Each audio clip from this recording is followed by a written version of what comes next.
சென்னையில் விசிக துணை பொதுச் செயலாளர் ஆளூர் ஷானவாஸ் செய்தியாளர்களை சந்தித்து வருகிறார். பார்க்கலாம். யாராவது இடிப்பாங்களா? அரசு கஜானால நிரம்பியா இருக்கு பணம். அப்போ தேவை ஏற்படும் போது அதை செய்ய முடியும். அப்ப அதையும் ஆய்வு செய்து விட்டு ரிப்போர்ட் சாதகமா வந்ததுனால அது இப்ப தேவையில்லை, அது இடிக்க வேண்டியது இல்ல, அது நல்லா இருக்கு, இன்னும் பல்லாண்டுகள் அது தாங்கும் என்பதனால் அந்த பாலம் கட்டல. எங்க பாலம் தேவையோ அங்க கட்டிக்கிட்டு இருக்கோம். அப்படி எல்லா திட்டமும் நான் பட்டியல் போட்டு சொல்ல முடியும். பெரிய லிஸ்ட், அது அவ்வளவு பெரிய லிஸ்ட் தேவையில்லை. தொகுதி மக்களுக்கு தெரியும், அவங்க பாக்குறாங்க இந்த அரசு அமைந்த பிறகு அங்க எப்படி இன்ஃப்ராஸ்ட்ரக்சர் ஒவ்வொன்றா டெவலப் ஆயிருக்கு. இந்த 5 ஆண்டுகளுக்கு முன்னால பார்க்காத காட்சி இப்ப எப்படி பார்க்கிறோம் அப்படிங்கறத அந்த மண்ணின் மக்கள் புரிந்து கொண்டிருக்கிறார்கள்.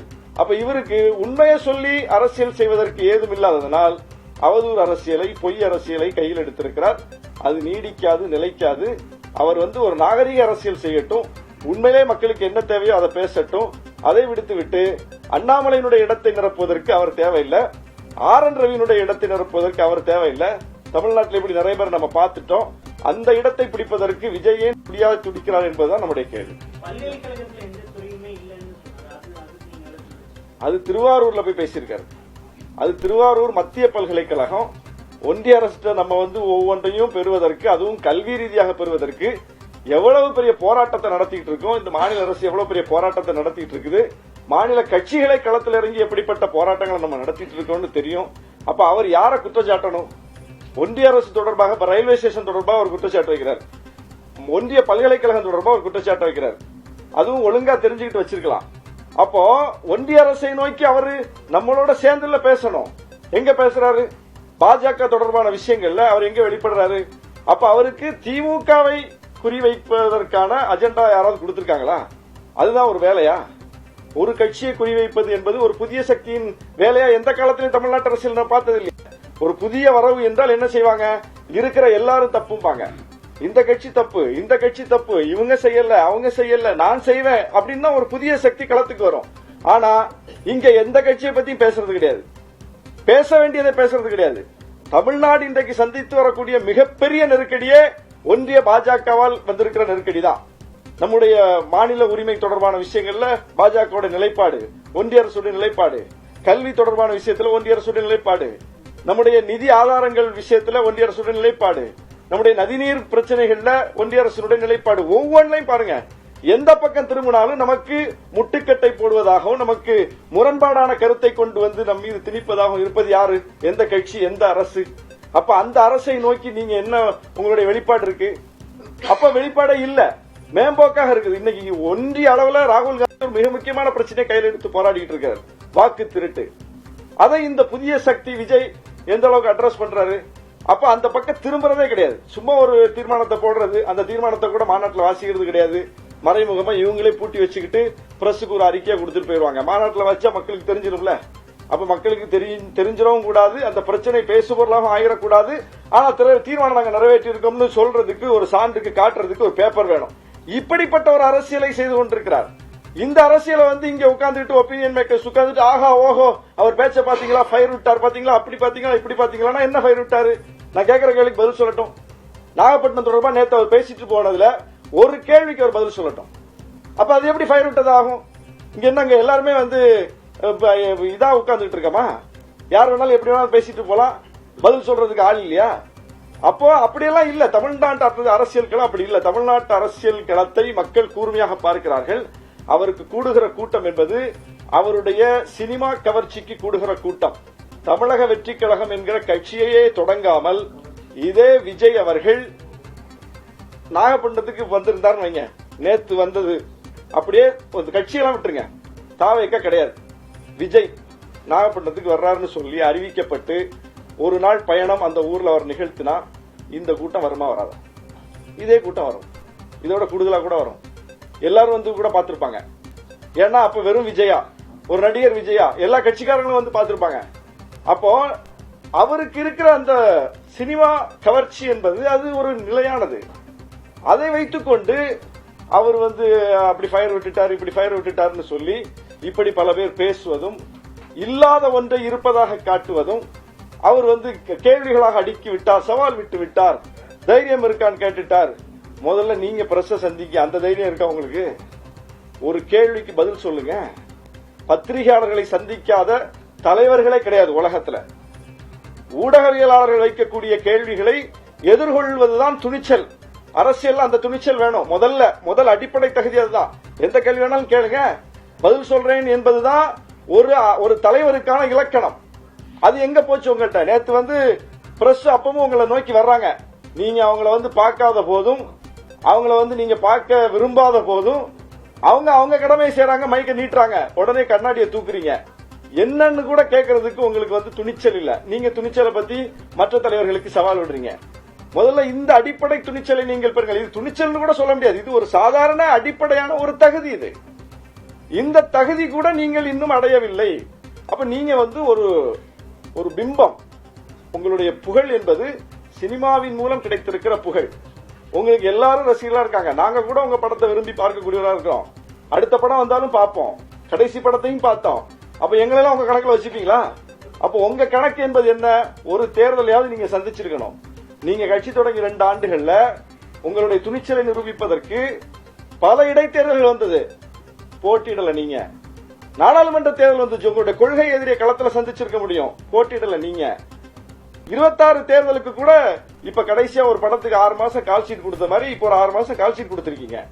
இந்த படம் ஓடுனா கண்ணி பண்ணுவீங்க, இந்த படம் பிளாப் ஆயிடுச்சுன்னா விட்டுட்டு போயிடுவீங்க. அது ஏற்கனவே ஒரு கேரள ஒரு திரைக்கலைஞர், ஒரு நடிகை அவர்கள் சொல்லியிருக்காங்க. அவர்கிட்ட நான் பேசும்போது அவர் சொன்னாரு அப்படின்னு. அது உண்மையா போய் தெரியல, ஆனா அவங்க சொல்லியிருக்காங்க, அதை நீங்க மறுக்கல. அப்போ இப்படித்தான் இந்த அரசியல் முன்னிறுத்தப்படுகிறது. இதை அவ்வளவு பெரிய ஒரு சுயம்புவாக களத்திலிருந்து வர்ற ஒரு லீடரோட ஒப்பிட்டு, எக்ஸ்டம்போரா பேசக்கூடிய லீடர்ஸோட ஒப்பிட்டு, எந்த கேள்வி வைத்தாலும் பதில் சொல்லக்கூடிய லீடர்ஸோட ஒப்பிட்டு, ஃபயர் விட்டுட்டாரா அப்படி விட்டுட்டாருன்னு 10 பேர் ஏன் பேசுறீங்க? அப்போ இது ஒரு வேலை திட்டம் போல இருக்கு, புனைவா இருக்கு, ஒரு செயற்கையா இருக்கு. ஒரு கட்சியை தொடங்குவதும் அவரை ரொம்ப தள்ளி கொண்டு விடுறது களத்துல. அவர் வரவே மாட்டாரு, வீக்கெண்ட்ல வருவாரு, எப்போது ஒரு நாள் வருவாரு, ஏதாவது ஒன்று பேசுவாரு. அதுவும் ரொம்ப ஸ்கிரிப்டடா பேசுவாரு, எதுவும் திடீர்னு பேச சொன்னா பேச மாட்டாரு. அப்ப இப்படி ஒரு வடிவமைக்கப்பட்ட ஒரு தலைமை, ஒரு வடிவமைக்கப்படுகிற ஒரு கட்சி, ஒரு டிசைனா இருக்கு எல்லாம். இது தமிழ்நாட்டு அரசியலுக்கு உகந்ததல்ல. நீங்க மக்கள் பிரச்சனையை பேசுங்க. நீங்க மக்கள் பிரச்சனையை உங்க கவனத்துக்கு அதன் மீது அக்கறை கொண்டு நீங்க பேசியிருந்தா நாகப்பட்டினத்துல இப்படி பொய்யையும் புரட்டையும் பேசியிருக்க மாட்டீங்க. உண்மையிலேயே நாகப்பட்டினம் மக்களுக்கு என்ன பிரச்சனை இருக்குன்னு பேசியிருப்பீங்க. அந்த மக்கள்கிட்ட இன்னும் கோரிக்கை நிறைவேற்றப்படாம கோரிக்கை என்ன இருக்கு அதை எடுத்து அட்ரஸ் பண்ணிருப்பீங்க. அது அந்த மக்களுக்கு இப்ப வலு சேர்க்கும். ஓ, விஜய் சொல்றாரு, இந்த கோரிக்கைலாம் மிச்சம் இருக்கு, இதை பேசுறதுக்கு விஜய் வர்றாரு. இப்ப நாங்களும் பேசத்தானே செய்யறோம். எல்லா கோரிக்கையும் நிறைவேறிடுச்சா? அப்ப சட்டமன்றத்தில் அடுத்த கூட்டம் நடந்தா நாங்க என்ன எல்லா கோரிக்கையும் நிறைவேறிச்சு, எனக்கு டைம் தேவையில்லை, வாழ்க அப்படின்னு சொல்லிட்டு உட்கார போறோம்? சட்டமன்ற கூட்டத்தில் எப்ப கூடும், அடுத்தது எந்த பிரச்சனையை பேசலாம் தானே காத்திருக்கோம். அப்ப அது மாதிரி இன்னும் நிறைவேற்றப்படாத கோரிக்கைகள் இருக்கு, மக்களுக்கு தேவைகள் இருக்கு. அதை பேசுவதற்கு ஒரு கட்சி பேசலாம், பல கட்சிகள் பேசணும், பல தலைவர்கள் பேசணும். மக்களின் குரலாக பல தலைவர்கள் பல கட்சிகள் பேசும்போதுதான் அந்த குரலுக்கு ஒரு பெரிய வலிமை சேரும், அந்த கோரிக்கை நிறைவேற்றப்படும். அப்படி ஒரு சக்தியாக விஜய் வந்தால் அது மக்களுக்கான அரசியல். ஆனா அதெல்லாம் பேச மாட்டேன், பொய் தான் பேசுவேன் அப்படின்னா, பொய் பேசியவர் என்ன நிலைமைக்கு ஆனார்னு பாக்குறோம். 2 IPSகள் தமிழ்நாட்டில் பொய்யையும் புரட்டையும் அன்றாடம் பேசி பேசி தமிழ்நாட்டில் இன்னைக்கு அவங்களுடைய நிலைமை என்னன்னு பாக்குறோம், கண்ணால பார்க்கிறோம். அதுபோல மக்களால் நிராகரிக்கப்படக்கூடிய நிலைமைதான் விஜய்க்கும் வரும். இப்படியே போனா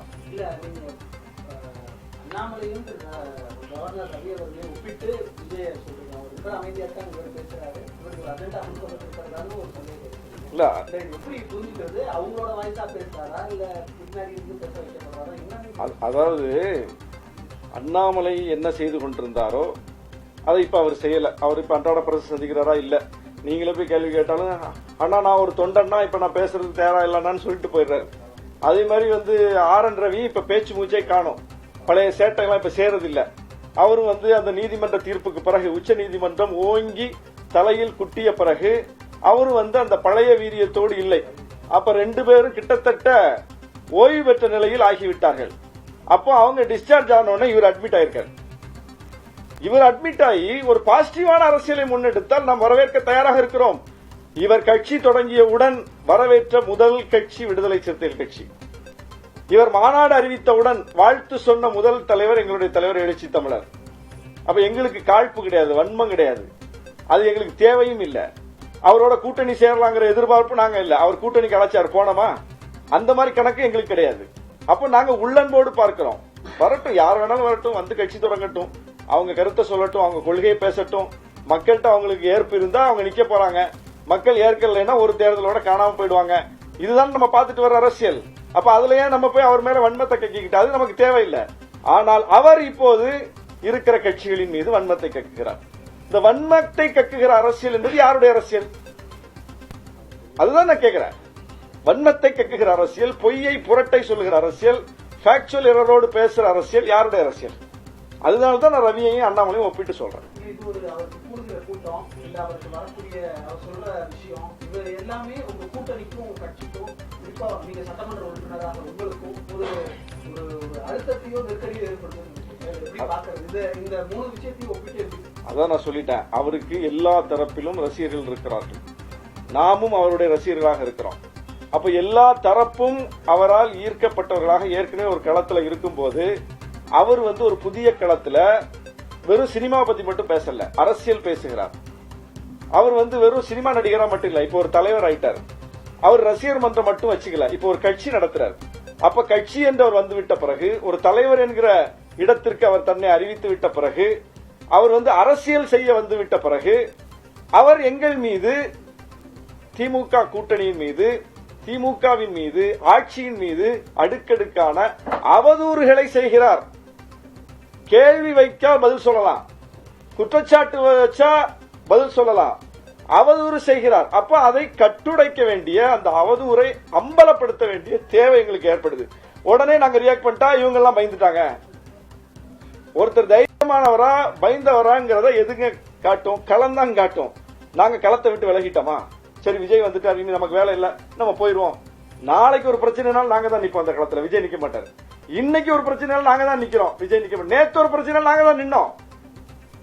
எங்கே பிரச்சனை தமிழ்நாட்டில் யாருக்கு என்றாலும் உடனே களத்திற்கு போவது, போராடுவது, அதை எடுத்து பேசுவது, உலகத்தில் யாருக்கு நடந்தாலும் பேசுவது, நாங்கள தான் நிக்கிறோம். அப்ப களத்தை விட்டு நாங்க அப்புறப்படுத்தப்படவில்லை, அப்புறப்படுத்த முடியாது. எங்களை இஷ்யூ தான் வழி நடத்த போகுது. எங்களை இஷ்யூ விஜய் எடுப்பாரா கையில? பாஜக எதிர்ப்பை திமுக கூட்டணியை விட தீவிரமாக அவர் முன்னெடுத்தார்னு காட்டுங்க, நாங்க அவரை பத்தி பயப்படலாம். ஆக நம்ம ஒரு அடி பாஞ்சா அவர் 2 அடி 3 அடி போறாரு. அப்ப நம்ம அரசியலுக்கு சிக்கல் வந்துருச்சு, ஐயோ ஆட்டங்கானது நம்ம அரசியல், நாங்க பயப்படலாம். அவர் என்ன கையில் எடுத்துட்டு, அதான் நான் கேக்குறேன். பிஜேபி எதிர்ப்புல எங்களை விட என்ன அவர் ஒரு படி மேல போயிட்டாரு. அப்போ மேம்போக்கான சில விஷயங்களை செய்து இந்த வாக்குகளை குறிவைக்கிறார். அதுதான் அப்ப நம்ம அதை உடைக்க வேண்டிய தேவை இருக்குல்ல. அவர் சிறுபான்மையினர் வாக்குகளை உடைக்க வர்றாரு, பிஜேபி எதிர்ப்பு வாக்குகளை உடைத்து அதுல கொஞ்சமாவது ஒரு உடைப்பை ஏற்படுத்தினா இந்த பக்கம் ஒரு சலனத்தை ஏற்படுத்த முடியும். அது வேற சக்திகளுக்கு ஒரு சாதகமான சூழலை உருவாக்கும்னு அவர் நினைக்கிறார், அல்லது அவருக்கு பின்னால் இருக்கக்கூடியவர்கள் நினைக்கிறாங்க. அப்ப அந்த இடத்துல அவருடைய நோக்கம் என்ன, அவருடைய அரசியலுடைய பின்னணி என்னங்கறத பேச வேண்டிய தேவை இருக்கு. அவர் எங்களை பற்றி பொய் சொல்லும் போது அது பொய் என்று சொல்ல வேண்டிய ஒரு தேவை எங்களுக்கு ஏற்படுது. இதை கூட நாங்க சொல்லக்கூடாதா? சரி, இப்ப நாகப்பட்டினத்துல கோஸ்டல் ஏரியா மேங்க்ரோவ் காடுகள் இல்லன்றது 2020 ஆர்டிகல்ஸ் அதுதான் இப்ப ஒரு அடிஷனல் கோர்ஸா ஃபிஷரிஸ் மீனவர்கள் இருக்கக்கூடிய இடத்துல ஒரு ஃபிஷரிஸ் கால் கேட்கிறாரு. இதுல என்ன தப்பு இருக்குங்க? அதாவது ஏதும் ஒன்று இதுவரையிலும் செய்யப்படவில்லை என்றால், அப்படி ஒரு கட்டமைப்பு இதுவரை இல்லை என்றால் அந்த இடத்துல புதுசா ஒரு விஷயத்தை அட்ரஸ் பண்ணுவாங்க. ஆனால் இந்த அலையாத்தி காடுகளை மேம்படுத்துவதற்கு பட்ஜெட்ல மிகப்பெரிய அளவுக்கு நிதி ஒதுக்கீடு செய்யப்பட்டு அதை மேம்படுத்தக்கூடிய வேலையை அரசு செஞ்சிருக்கு. அப்போ ஒன்னு நடந்துட்டு இருக்கும் போது, ஒன்னு நடந்திருக்கும் போது அதை மறைத்து விட்டு ஒன்றுமே நடக்கவில்லைங்கிற தோற்றத்தை ஏன் கொடுக்கணும்? மீன்வள பல்கலைக்கழகம் ஜெயலலிதா அம்மையார் பேரிலேயே நாகப்பட்டினத்தில் இயங்கிட்டு இருக்குது. அது கடல்சார் பல்கலைக்கழகம் இல்லையா? மீன்வள பல்கலைக்கழகம்னா என்ன, விவசாயம் சார்ந்ததா? அது என்ன நெசவாளர் சார்ந்ததா? அது கடல் சார் ஒரு துறை தானே அது. அப்ப கடல் சார்ந்த ஒரு மீன்வள பல்கலைக்கழகம் நாகப்பட்டினத்தில் இயங்கிட்டு இருக்கு. அதை கூட நாகப்பட்டினத்திலிருந்து வெளியே கொண்டு போயிடலாம், சென்னை போன்ற இடத்துக்கு கொண்டு போயிடலாம் ஒரு முயற்சி நடந்த போது அது தடுத்து நிறுத்தப்பட்டு அங்கதான் அது இயங்கணும்னு சொல்லி அது தொடருது. அங்க அந்த பெயரை, ஜெயலலிதா அம்மா பெயரை அந்த பல்கலைக்கழகத்திற்கு வைப்பதற்கு ஆளுநர் அந்த அரசாணைக்கு கையெழுத்து போடாம திருப்பி அனுப்பிட்டார். அதை இந்த அரசு போராடி சட்டமன்றத்தில் அதற்கு மசோதா கொண்டு வந்து அதை வந்து திரும்ப நிறுவுவதற்கான வேலையை இந்த அரசு செஞ்சிருக்குது. அது ஜெயலலிதா அம்மா பேர் தானே, போனா போகுதுன்னு விடல. அப்ப ஏற்கனவே இங்க இருக்கிற ஒண்ண ஏன் இல்லன்னு சொல்றீங்க? மத்திய அரசு ரயில் ஃபேக்டரி அதெல்லாம் 100 வருஷத்துக்கு முன்னாடி பிரிட்டிஷ் ஆட்சி காலத்துல உள்ள பிரச்சனை. அதை இப்ப யார்கிட்ட போய் கேட்கறது? லண்டன் கவுன்சில்ல தான் முறையிடணும். வெளிநாடு பயணத்தை வந்து ஒரு விமர்சனம் பண்ணியிருக்காரு. முதலமைச்சர் வெளிநாட்டில் முதலீடு பண்றது தான் போயிருக்காரு, முதலீட்டை ஈர்க்க போகல அப்படிங்கிறது முதலமைச்சருடைய குடும்பத்தின் மீதுமே. நான் தொடக்கத்திலே அண்ணாமலை பாணியில் அவர் போறான்னு சொன்னேன்ல, இது யாருடைய பாணி சொல்லுங்க? முதலமைச்சர் 2022 துபாய் பயணம் மேற்கொண்ட போது அண்ணாமலை கமலாலயம் வாசல்ல நின்று என்ன சொன்னாரு? நிறைய பேப்பர்ஸ் எல்லாம் எடுத்து போட்டார், A4 சீட், எக்ஸல் சீட் எல்லாம் எடுத்து போட்டு, பாருங்க இந்த கம்பெனி இது வந்து இவருக்கு தான், இவர் காசு தான், இவர் இங்க போய் இப்படி வருது அப்படி வருதுன்னு எக்ஸல் சீட் எல்லாம் எடுத்து போட்டார்ல.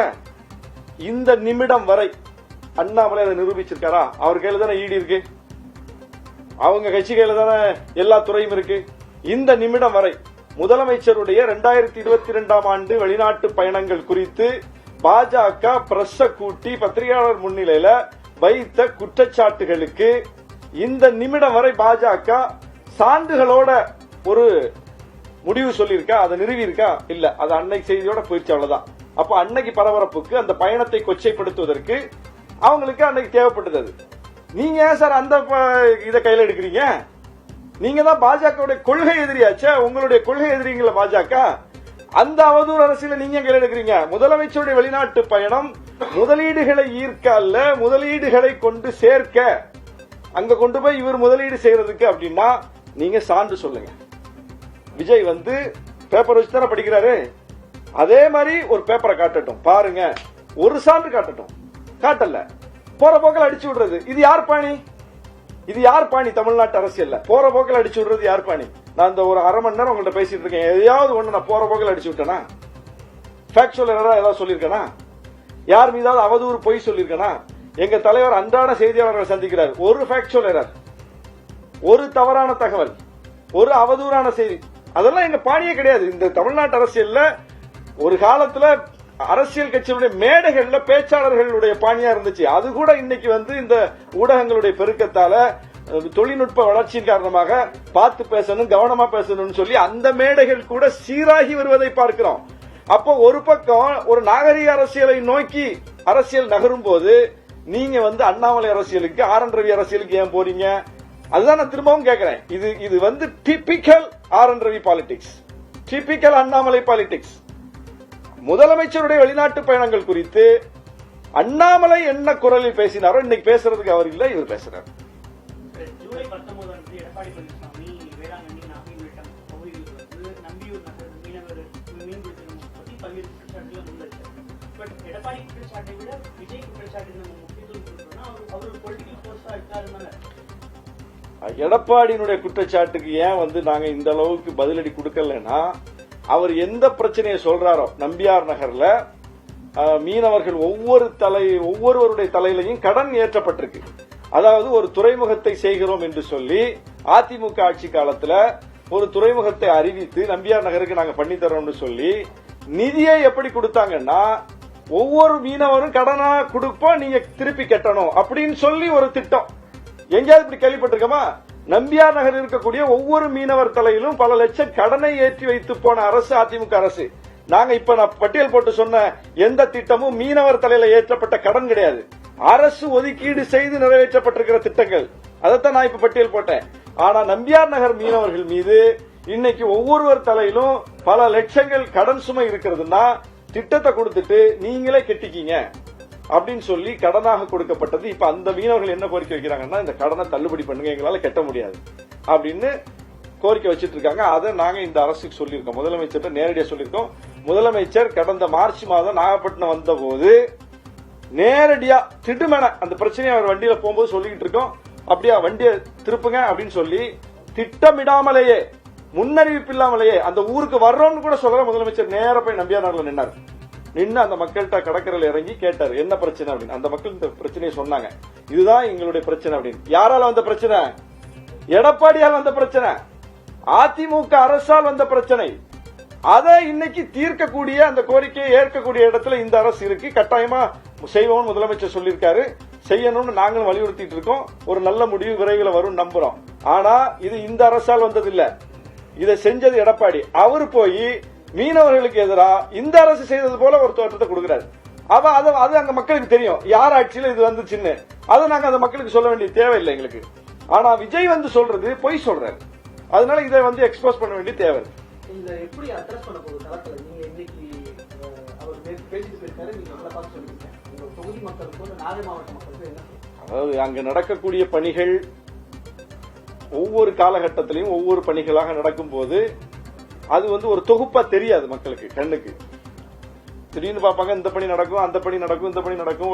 ஒரு 4 ஆண்டு காலத்துல தொடர்ச்சியாக பல்வேறு கட்ட அளவில் பணிகள் நடக்கும் போது இந்த ஆட்சி காலத்துல என்னென்ன நடந்திருக்கு அப்படிங்கறத ஒரு ஃபிகரா மக்களுக்கு பார்க்க தெரியாது, பார்க்க மாட்டாங்க எப்பவுமே.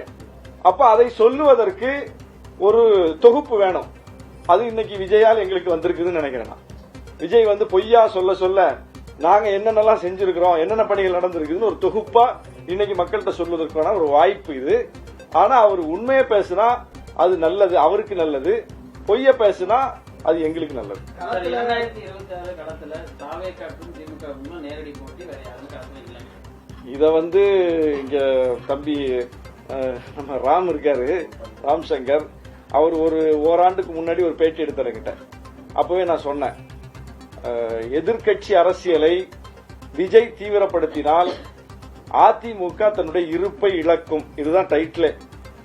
இப்போ திமுகவுக்கும் தாவேகாவுக்கும் போட்டின்னு விஜய் சொல்றாருன்னா அதுல யாருக்கு பிரச்சனை? அதுல திமுக கூட்டணிக்குமா பிரச்சனை இருக்கா? அவர் எந்த கட்சி அங்க வந்து காலி பண்றாரு? இதை எந்த ஒப்பீனியன் மேக்கர்ஸ் பேச மாட்டாங்க.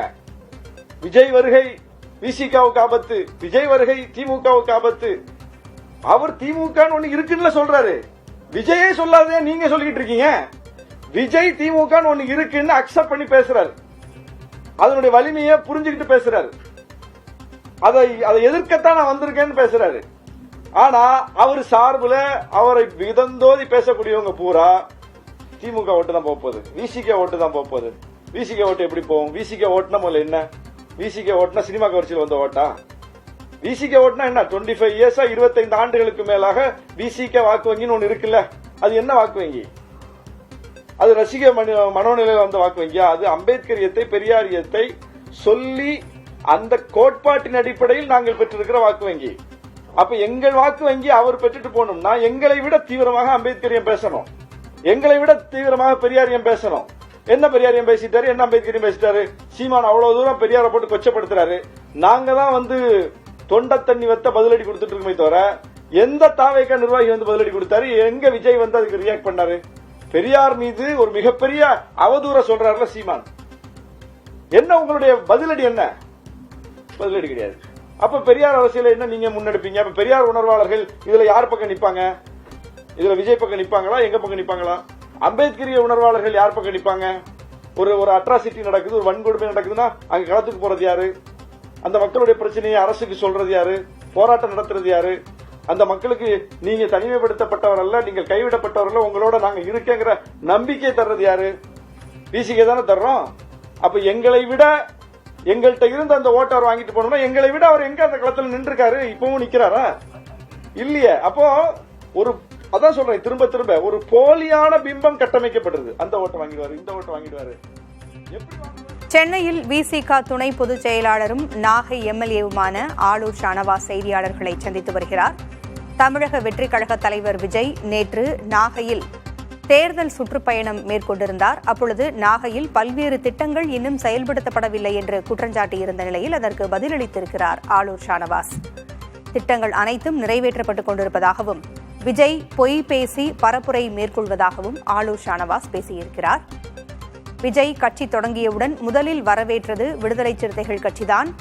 ஆனால் விஜய் தற்பொழுது தங்கள் தொகுதியிலேயே பொய் பேசி வருவதாகவும் கூறியிருக்கிறார். மக்களினுடைய தேவைகள் குறித்து அவர் இன்னும் பேசத் தொடங்கவில்லை என்றும் ஆளூர் ஷானவாஸ் பேசியிருக்கிறார்.